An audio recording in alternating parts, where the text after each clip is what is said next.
saya bertekad memberantas korupsi. Sekuat apapun mereka. Demi Allah, saya tidak akan mundur setahun.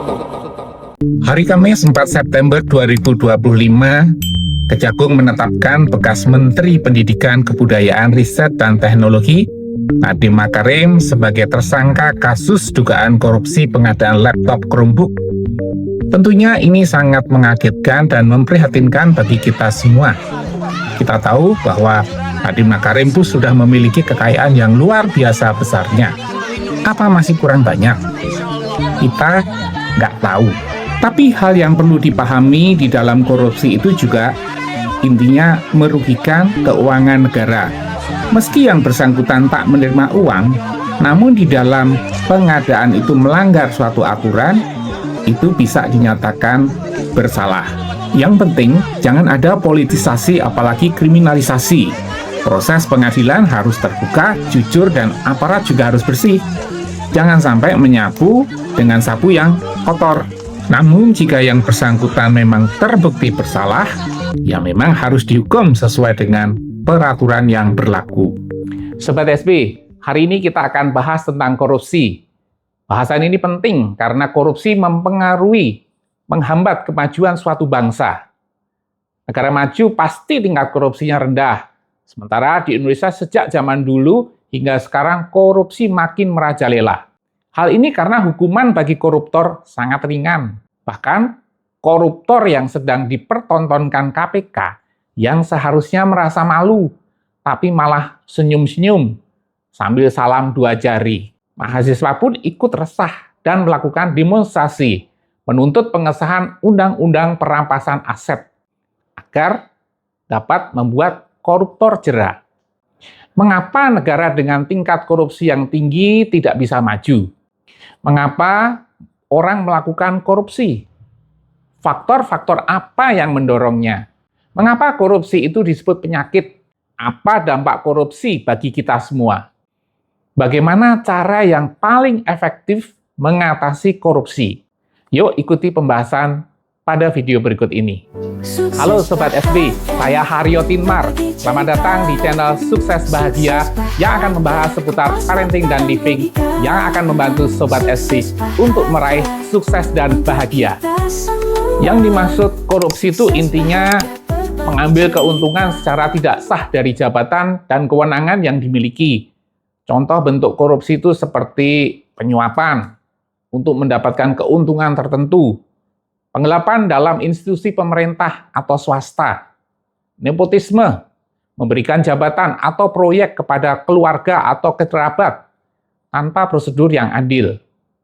Pemerasan, misalnya pejabat meminta uang agar suatu izin dapat dikeluarkan. Manipulasi pengadaan barang dan jasa untuk memperkaya diri sendiri. Dan yang terakhir, gratifikasi. Sering orang menyebut bahwa korupsi itu suatu penyakit. Kenapa? Yang pertama itu menular. Korupsi seringkali berkembang seperti virus dalam suatu sistem. Jika dibiarkan, semakin banyak orang yang terlibat atau terbiasa dengan praktek ini. Yang kedua, sistemik. Korupsi tidak hanya dilakukan oleh individu, tetapi seringkali melibatkan jaringan atau kelompok yang saling melindungi. Ini membuatnya sulit diberantas secara tuntas. Yang ketiga, merusak kepercayaan. Korupsi menghancurkan kepercayaan masyarakat terhadap institusi pemerintah dan hukum. Ketika rakyat tidak percaya kepada pemimpin atau sistem, negara akan mengalami kekacauan. Yang keempat, sulit disembuhkan, seperti penyakit kronis. Korupsi membutuhkan pengobatan jangka panjang, reformasi hukum, penegakan aturan yang ketat, dan perubahan budaya kerja. Harus dilakukan secara terus-menerus agar korupsi bisa dikendalikan.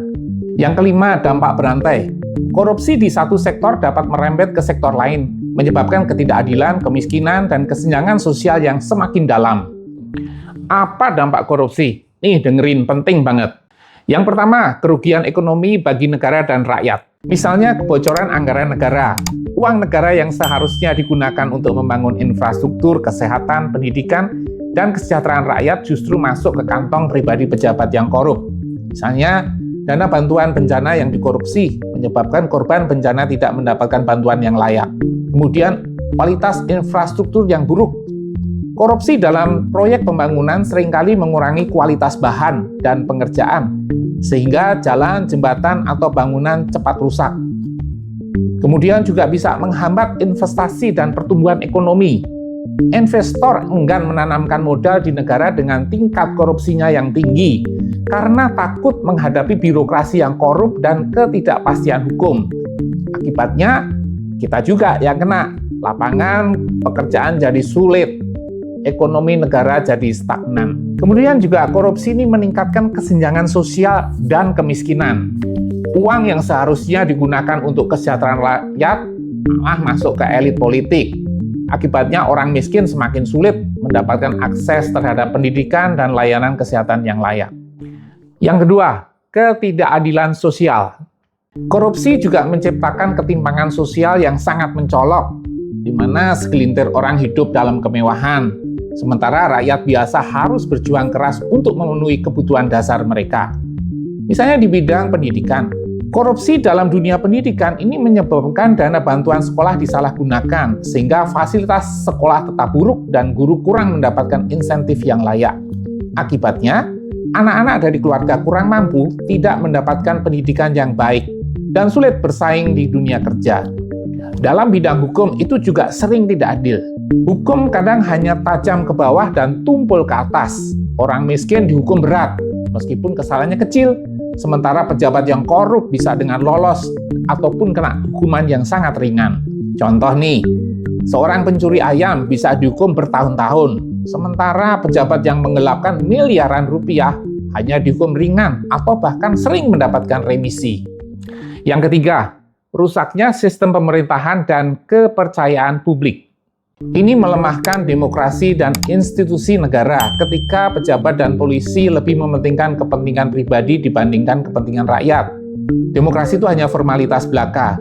Hasilnya, kebijakan yang dibuat lebih menguntungkan segelintir orang daripada masyarakat luas. Kemudian juga maraknya politik uang. Pemilu yang seharusnya menjadi ajang demokrasi yang bersih, ini seringkali diwarnai dengan politik uang, di mana kandidat yang memiliki banyak uang bisa membeli suara dan memenangkan pemilihan.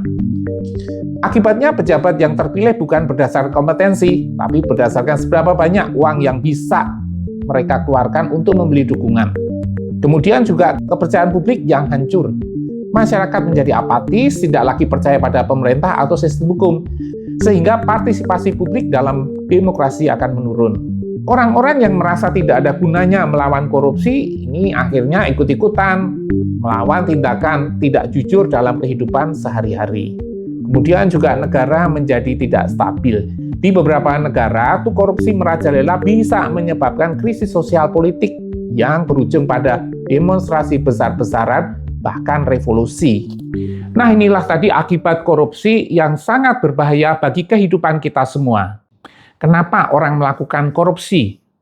Kalau kita tinjau dari individu, maka yang pertama itu adalah keserakahan. Orang-orang yang korupsi itu bukan sekedar untuk beli mobil mewah ataupun untuk menyekolahkan anak ke luar negeri. Lebih dari itu. Mereka seolah-olah pengen untuk mempunyai harta untuk 7 keturunan. Nah, yang kedua itu gaya hidup hedon. Misalnya orang beli mobil mewah, jam tangan Rolex harga belasan miliar, kemudian hanya untuk dipamerkan. Begitu juga untuk istrinya beli tas yang branded yang harganya ratusan juta, dari Paris, dari Milan, untuk saingan dalam kehidupan sosialitanya. Kemudian orang ini juga dasarnya tidak mempunyai sikap integritas, di mana sikap integritas ini sebetulnya merupakan pendidikan dasar ketika masih anak-anak. Orang melakukan korupsi bisa karena faktor sistemik. Itu seperti lemahnya penegakan hukum, birokrasi yang korup dan tidak efisien, kurangnya transparansi dan pengawasan. Penyebab korupsi ditinjau dari faktor sosial. Ini seperti budaya permisif terhadap korupsi. Di beberapa masyarakat korupsi dianggap hal yang wajar dan bahkan menjadi bagian dari tradisi. Misalnya praktek suap dalam pemilihan pejabat atau jabatan tertentu dianggap suatu hal yang biasa. Kemudian minimnya kesadaran dan partisipasi masyarakat. Banyak masyarakat yang tidak peduli atau merasa tidak berdaya untuk melawan korupsi, sehingga pelaku korupsi semakin leluasa.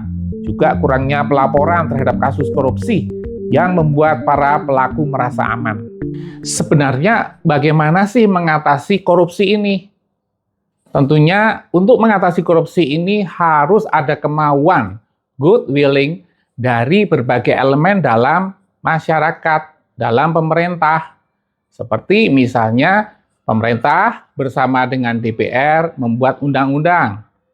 Nah, yang paling baru ini kan undang-undang perampasan aset yang seharusnya segera disahkan agar bisa dikenakan kepada koruptor dan koruptor menjadi jerak. Aparat juga harus bersih dan bebas dari suap sehingga dapat menindak koruptor tersebut dengan tegas. Jadi pemberantasan korupsi itu bukan hanya omon-omon, tapi benar-benar dilaksanakan. Ini pemberantasan korupsi secara kuratif. Tapi sebetulnya yang paling penting itu adalah preventif, yaitu bagaimana mengajarkan kepada anak-anak kita sejak dini itu masalah karakter. Untuk menciptakan generasi yang bebas dari korupsi, pendidikan anti korupsi harus dimulai sejak usia dini, baik di rumah maupun di sekolah. Misalnya, anak-anak tuh harus diajarkan tentang pentingnya kejujuran dan dampak buruk dari tindakan korupsi. Orang tua dan guru juga harus memberikan contoh nyata di dalam kehidupan sehari-hari. Misalnya, mengajarkan anak untuk tidak mencontek di sekolah, karena mencontek adalah bentuk kecil dari ketidakjujuran. Nah, inilah tadi cara mengatasi korupsi, baik yang dilakukan oleh pemerintah, baik itu eksekutif, legislatif, maupun yudikatif, juga bagaimana peran dalam masyarakat mencegah atau ikut memberantas di dalam korupsi ini. Apabila Sobat SP mempunyai pendapat lain, silakan berkomentar untuk kita diskusikan lebih lanjut. Sukses bahagia, berbagi cerita. Sukses bahagia, kupas fakta dan logika.